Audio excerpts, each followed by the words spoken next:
Assalamualaikum warahmatullahi wabarakatuh. Bertemu lagi dengan saya Ibu Vivi Rositasari.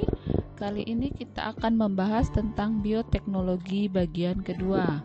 Pada materi ini kita akan membahas tentang penerapan bioteknologi modern dan dampak negatif dari penerapan bioteknologi.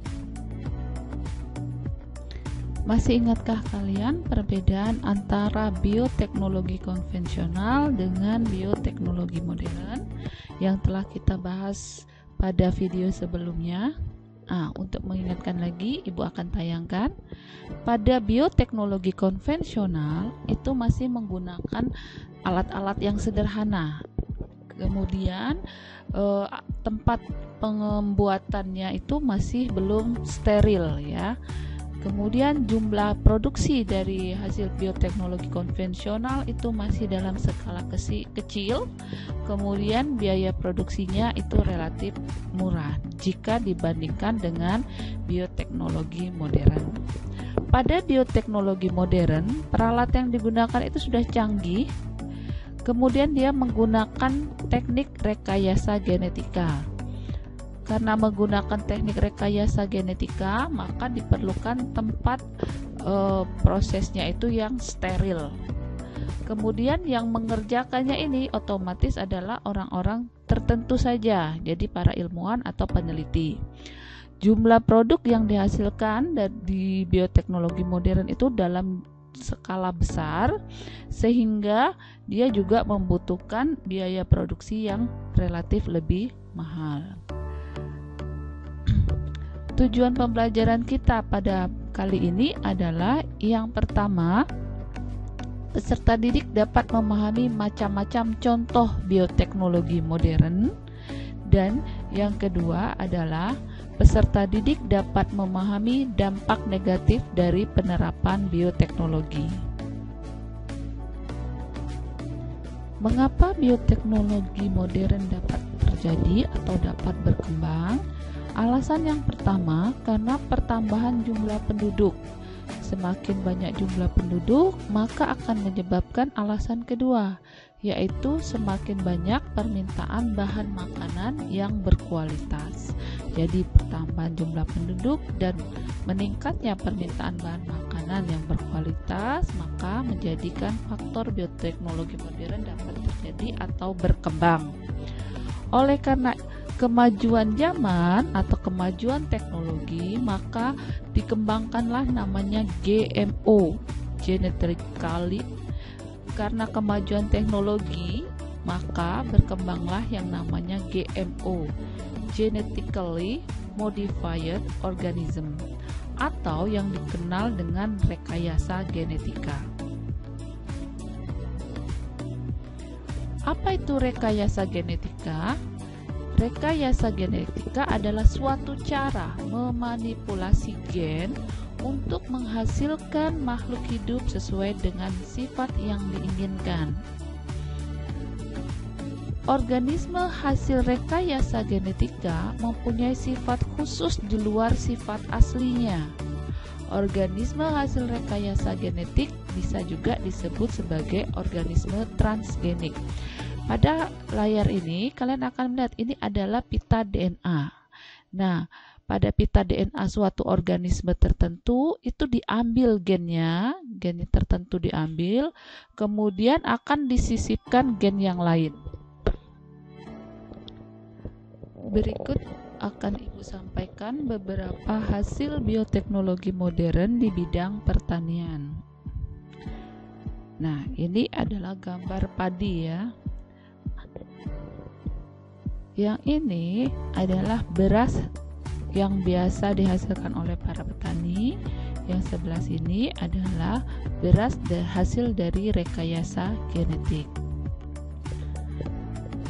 Yang pertama adalah padi transgenik atau disebut dengan padi golden rice. Padi ini menghasilkan bulir padi berwarna keemasan atau kita sebut kuning ya. Warna kuning keemasan itu karena dia mengandung beta karoten. Beta karoten ini baik untuk kesehatan mata. Bagaimana dia bisa menghasilkan beta karoten? Beta karoten itu diperoleh dengan menyisipkan gen dari bunga bakung atau Narcissus pseudonarcissus dan gen bakteri Erwinia uredovora. Berikutnya adalah jagung transgenik atau disebut juga dengan jagung BT. Jagung ini tahan terhadap hama serangga. Hal ini disebabkan karena jagung dapat menghasilkan protein delta endotoksin. Protein ini akan bereaksi dengan enzim yang dihasilkan oleh serangga dan akan menjadi racun di dalam tubuh serangga tersebut. Jagung BT dihasilkan dengan cara menyisipkan gen delta endotoksin dari bakteri Bacillus thuringiensis. Berikutnya adalah tomat transgenik atau disebut dengan tomat flavsal. Tomat ini dia tahan lama dan tidak cepat busuk karena dia memiliki gen anti beku. Gen anti beku tadi diperoleh dari ikan flounder yang hidup di Antartika. Gen anti beku tadi akan menghambat kerja enzim poligalakturonase, yaitu enzim yang mempercepat kerusakan dinding sel tomat. Berikutnya adalah kedelai transgenik. Kedelai transgenik ini tahan terhadap herbisida. Apa itu herbisida? Herbisida adalah pestisida yang digunakan untuk membunuh gulma. Gulma adalah tanaman pengganggu. Kedelai transgenik ini mengandung asam oleat.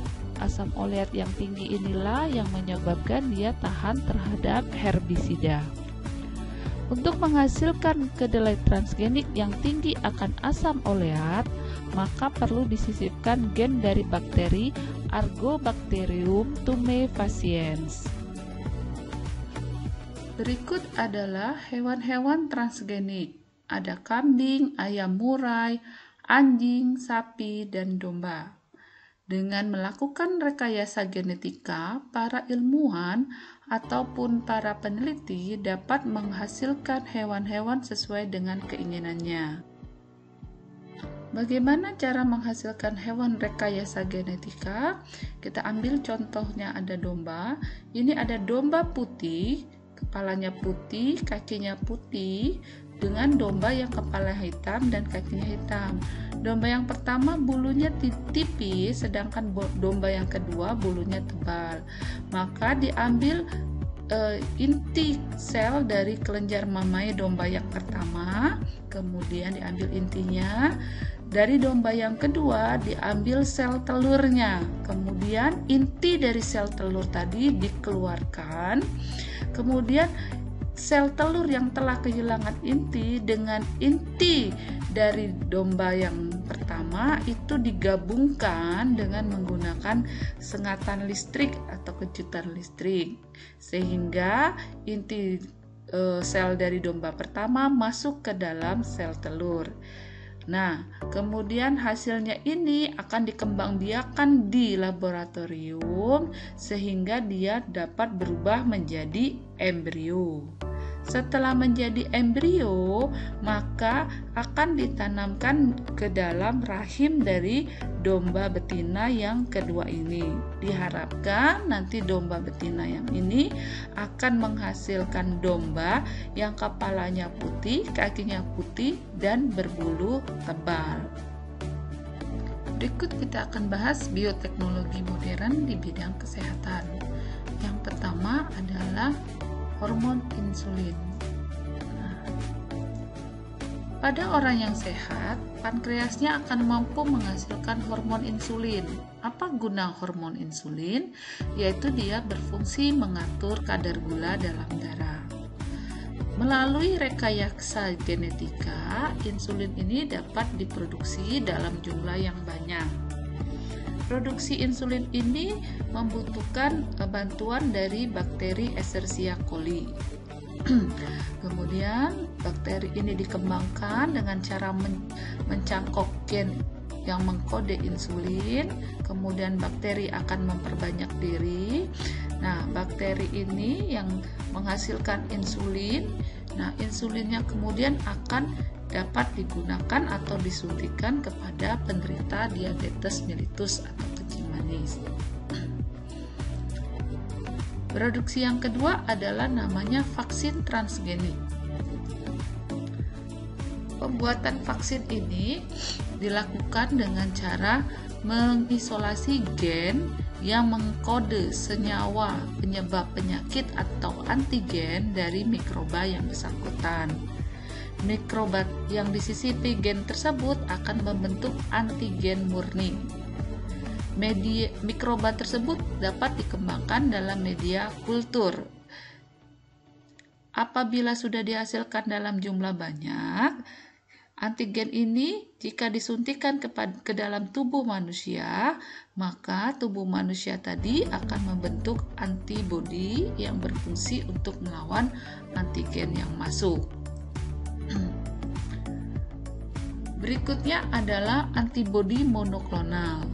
Antibodi monoklonal ini pembuatannya dengan cara prinsip fusi protoplasma. Fusi itu adalah penggabungan ya, dengan menggunakan suatu medan listrik. Sel-sel yang dihasilkan dapat menghasilkan antibodi sekaligus dia dapat memperbanyak diri. Apa kegunaan antibodi monoklonal? Dia berguna yang pertama untuk mendeteksi kandungan hormon chorionic gonadotropin dalam urin wanita hamil dan dapat juga digunakan untuk mendeteksi dini dan membunuh sel kanker. Berikut adalah dampak negatif dari penerapan bioteknologi. Yang pertama adalah dampak negatif di bidang lingkungan. 1. Terjadi kontaminasi gen tanaman alami oleh tanaman transgenik. 2.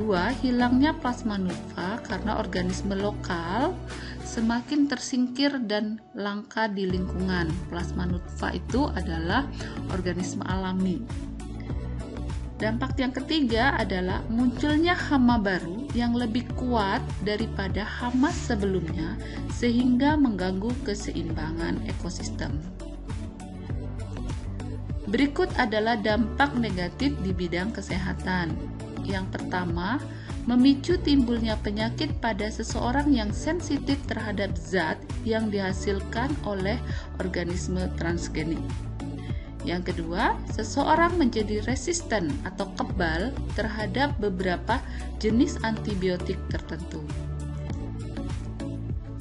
Selanjutnya adalah dampak negatif di bidang sosial ekonomi.